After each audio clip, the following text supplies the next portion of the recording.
ഇതിൽ കൂടുതലൊന്നും ഇപ്പൊ എനിക്ക് പറയാനില്ല.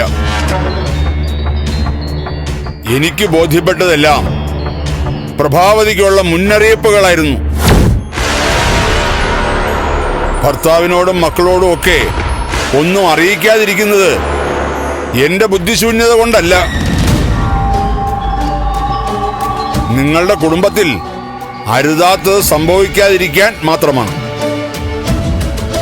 തിരുത്തണം പ്രഭാവതി, എല്ലാം. നന്മ വരണം ഈ വീട്ടിൽ.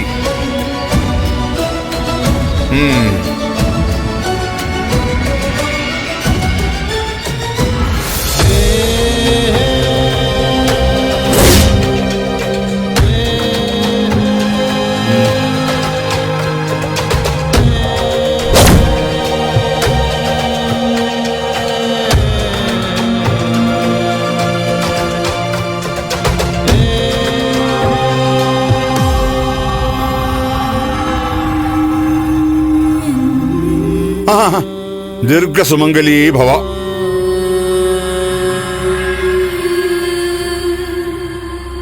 ഭജനം മംഗളമായി നടന്നല്ലോ അല്ലേ?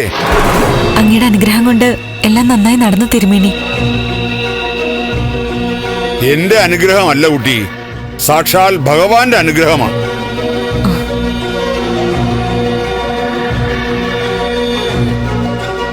നേരത്തെ നന്ദൻ ഒരുപാട് ചോദ്യങ്ങളും സംശയങ്ങളും ഒക്കെ ഉണ്ടായിരുന്നല്ലോ.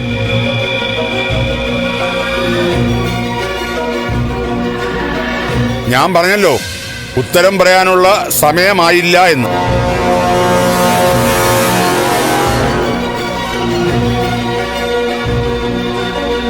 ഇപ്പോ അതിനുള്ള സമയമായി. വരൂ വരൂ.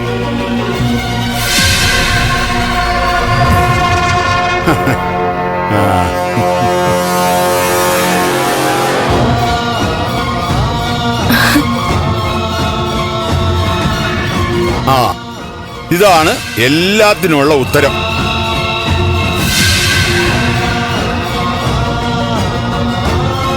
നിങ്ങളെ വേർപെടുത്താൻ ആർക്കും സാധിക്കില്ല.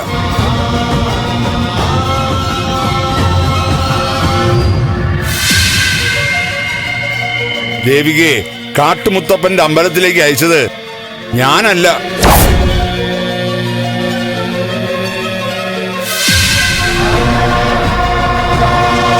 സാക്ഷാൽ ഈശ്വരനാണ്.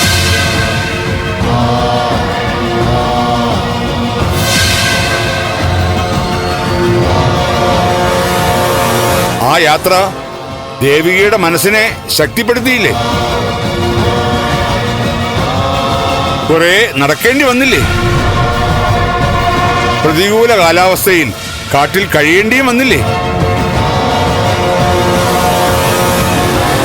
ആ ഭയപ്പെടുത്തുന്ന അന്തരീക്ഷത്തെ അതിജീവിക്കാൻ ശ്രീകൃഷ്ണ ഭക്തയായ ദേവികയ്ക്ക് സാധിച്ചു.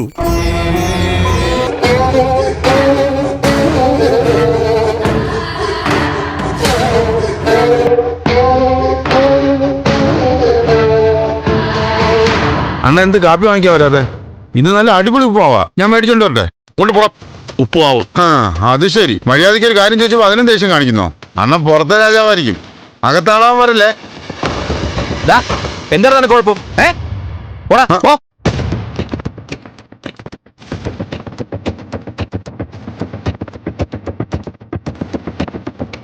കാപ്പിയാണ് ധൈര്യമായിട്ടിരിക്കെ. കാര്യങ്ങളെല്ലാം കൃത്യമായിട്ട് തന്നെ നടന്നിട്ടുണ്ടാവും. എവിടെ? രാത്രി തന്നെ നമ്മുടെ വാർഡ് സാറിനെ വിളിച്ച് കാര്യങ്ങൾ പറയാമെന്നാണ് സുഭാഷ് പറഞ്ഞിരുന്നത്. അല്ലെങ്കിൽ വിവരമായിട്ട് ആളിനെ വിടാന്ന് പറഞ്ഞു. ഒരു വിവരവും ഇതുവരെ കിട്ടിയില്ല. കാര്യങ്ങൾ വർക്കൗട്ട് ആയില്ലേന്ന് എന്റെ പേടി. പേടിക്കാതേട്ടാ, സുഭാഷ് ആരാ മോൻ? കൊല്ലാൻ പറഞ്ഞാൽ തിന്നുന്നേനാ. ഏറ്റ കാര്യം വെടുപ്പായിട്ട് തീർത്തിട്ടുണ്ടാവും. തട്ടിക്കൊണ്ടുപോവുക, സാധിച്ചില്ലെങ്കിൽ തട്ടിക്കളയുക. രണ്ടിലൊന്ന് നടത്തണമെന്നായിരുന്നു പറഞ്ഞിരുന്നത്. രണ്ടിലൊന്ന് നടന്നത് കാണും അല്ലേടാ? പിന്നല്ലാതെ. ഞാൻ മനസ്സിൽ കണ്ടതുപോലെ എല്ലാം നടന്നു എന്നറിഞ്ഞാൽ പിന്നെ മോനെ ഞാൻ ഒരു ഉറക്കം ഉറങ്ങും. ഒരു ദിവസം മുഴുവൻ നീളുന്നൊരു ഉറക്കം.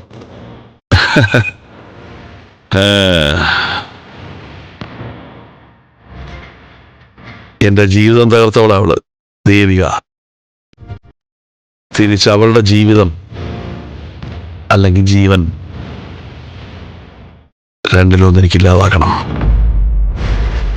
എന്നാലേ എനിക്ക് സമാധാനമോ. രജനി, എന്താ അമ്മേ?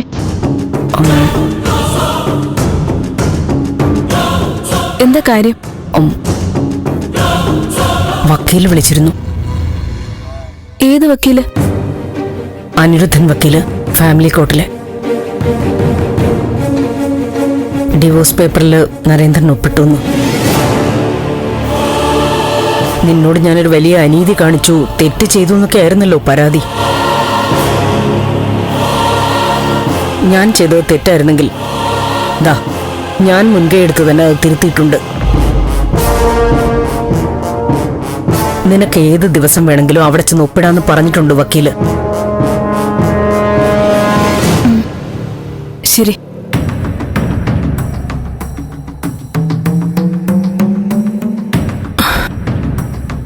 നാളെ തന്നെ ഞാനും ഒപ്പിടാം.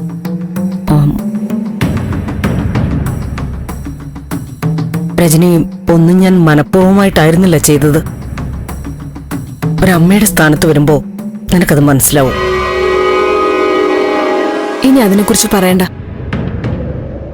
കഴിഞ്ഞുവല്ല. മോളെ, വിഷമിക്കരുത്. എന്റെ വിഷമം വിട്ടേക്കമ്മേ. ഞാൻ ആഗ്രഹിക്കുന്നത് അമ്മ ഒന്ന് വിഷമിച്ച് കാണണമെന്നാ. രജനി, എന്നാലേ ഈ സാഹചര്യങ്ങൾ, ഇതുപോലുള്ള വിവാഹമോചനങ്ങൾ ചന്ദ്രോത്ത് ആവർത്തിക്കാതിരിക്കുക. മീര ഇന്ന് വരാൻ സാധ്യതയില്ല. ഏതോ ഒരു ഫ്രണ്ടിന്റെ വീട്ടിലാ. നാളെ ഇങ്ങോട്ട് വരുവോ അതോ നേരെ തിരിച്ച് ഡൽഹിക്ക് പോവോ എന്നൊന്നും അറിയില്ല.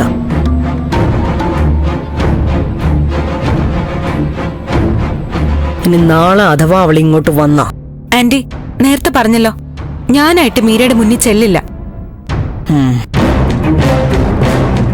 മീര ഏതെങ്കിലും സാഹചര്യത്തിൽ എന്നെ കണ്ട ഞാൻ ജോലിക്കാരിയായിട്ട് നിന്നോളാം.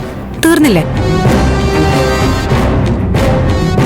മീരയുടെ മുൻപിൽ എന്നെ ജോലിക്കാരിയായിട്ടോ ഹോം നഴ്സ് ആയിട്ടോ എങ്ങനെ വേണമെങ്കിലും അവതരിപ്പിച്ചോളൂ ആന്റി. പക്ഷേ ഞാൻ നന്ദുവിന്റെ ഭാര്യയല്ലെന്ന് ഒരിക്കലും സമ്മതിച്ചു തരില്ല. മീര ഇവൾ ഹോം നഴ്സാ, അടുക്കള ജോലിക്കാരിയല്ല. ഹോം നഴ്സോ? എങ്കിൽ പിന്നെ ഇവളെന്തൊരു ഭക്ഷണം വിളമ്പുന്നത്?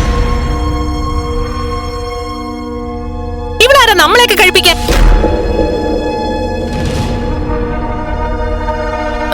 അതിപ്പോ ഒരു വീട്ടിൽ നിൽക്കുമ്പോ അവിടുത്തെ ഒരാളായിട്ട് മാറില്ലേ?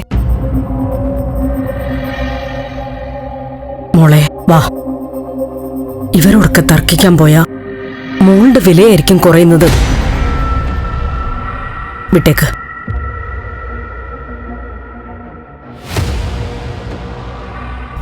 വാ, എനിക്ക് ഭക്ഷണം കഴിക്കാം. ശരി, ജോലിക്കാരി ഇനി ശബ്ദം ഉയർത്തരുത്.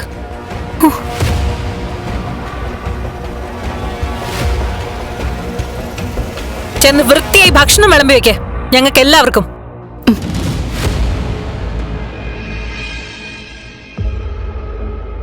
നിനക്കെന്താ ചെവി കേക്കില്ലേ?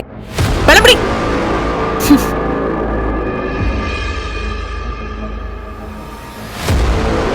നിനക്ക് എന്താ ഇത്ര അഹങ്കാരം?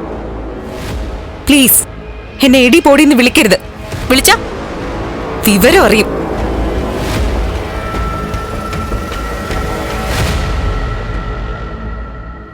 ആന്റി, ഇവളെ ഇപ്പൊ ചവിട്ടി പുറത്താക്കണം.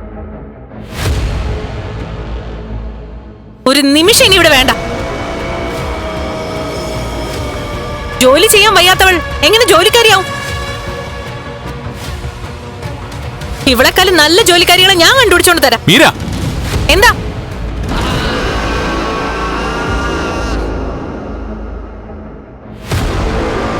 വെറുതെ ഇഷ്യൂ ഉണ്ടാക്കാതെ ഇരുന്ന് ഭക്ഷണം കഴിക്കാം.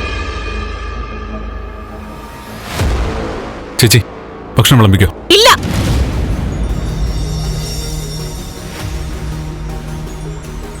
ഇവിടെ വിളമ്പി തരാതെ ഇവിടെ ആരും ഭക്ഷണം കഴിക്കില്ല.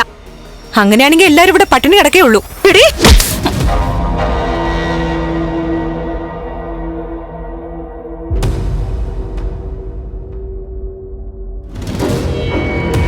കാശിന്റെ ഹുങ്കൊന്നും എന്റെ അടുത്ത് കാണിക്കില്ലേ. നിന്റെ കയ്യിൽ വെച്ചാ മതി.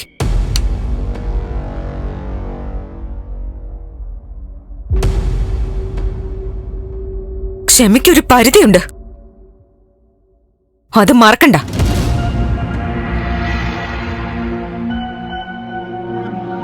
ഉറപ്പായി, ഇപ്പൊ ഒരു കാര്യം ഉറപ്പായി.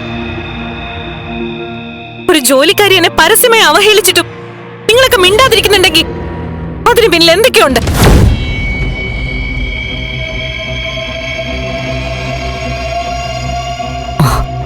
അതിന്റെ പിറകിൽ വേറൊന്നുമില്ല മോളെ. ഒക്കെ നിനക്ക് തോന്നുന്നതാ. ഈ പെണ്ണിന്റെ രീതി ഇങ്ങനെയൊക്കെയാ.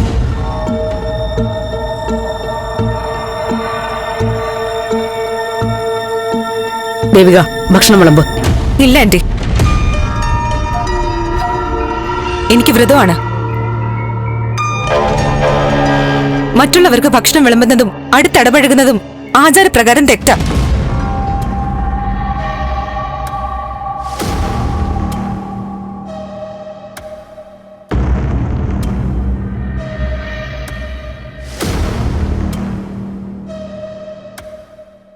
ദേവിക പറഞ്ഞത് നേരാ.